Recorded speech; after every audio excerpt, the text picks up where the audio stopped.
Now that Diddy will remain behind bars while he waits trial, what comes next? With us now, with the very latest on this, is Jeremy Saland, the criminal defense attorney and former Manhattan prosecutor. Thanks so much for joining us. Pleasure.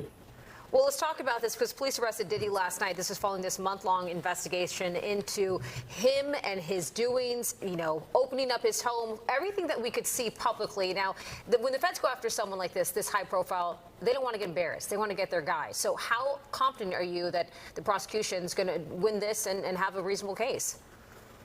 Certainly don't know what the evidence is other than what the public knows, and the indictment was just unsealed. And we should never assume that an indictment or an arrest is proof of guilt. That being said, the federal government and the U.S. Attorney's Office is notorious for having all their ducks in a row before they take that step, unlike on the state level where it's more reactive as opposed to pre in advance. But it seems like it's going to be very strong. They have search warrants. They have what appears to be numerous witnesses and potentially cooperators. And by that, you heard about supervisors, employees.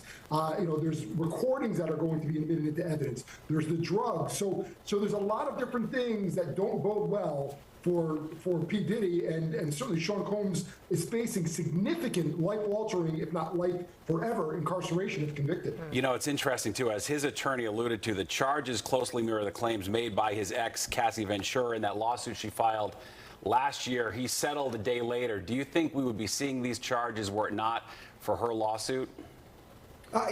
There may be a correlation, but it could have very well been that other people have started to speak and say, I don't like what's happening, or I'm a victim, and I'm coming forward and going to go say, listen, something has to happen. There needs to be accountability. Whether that's from her, whether that's from her and other people, that we'll find out. It's interesting because we just heard Lisa talk about maybe a little bit about their defense plan. As she said, their attorneys are saying, hey, this could be someone with an agenda. So what kind of plan do his attorneys have to present to make him believable?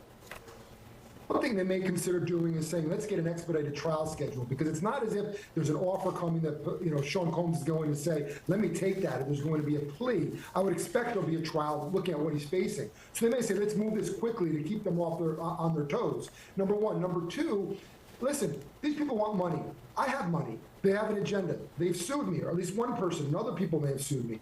I don't need to pay for this in the way that I need to victimize someone by force, by drugs, by violence. I can do these things on my own. So I may have made mistakes. I may not be the best guy. I may not be the person you want to date my daughter, date your daughter, or be married to your sibling, but I did not commit these crimes. I've done all these good things. And as he pointed out at the arraignment, I even came in weeks in advance knowing full well that's what I was facing, and that's not what someone does when they're guilty.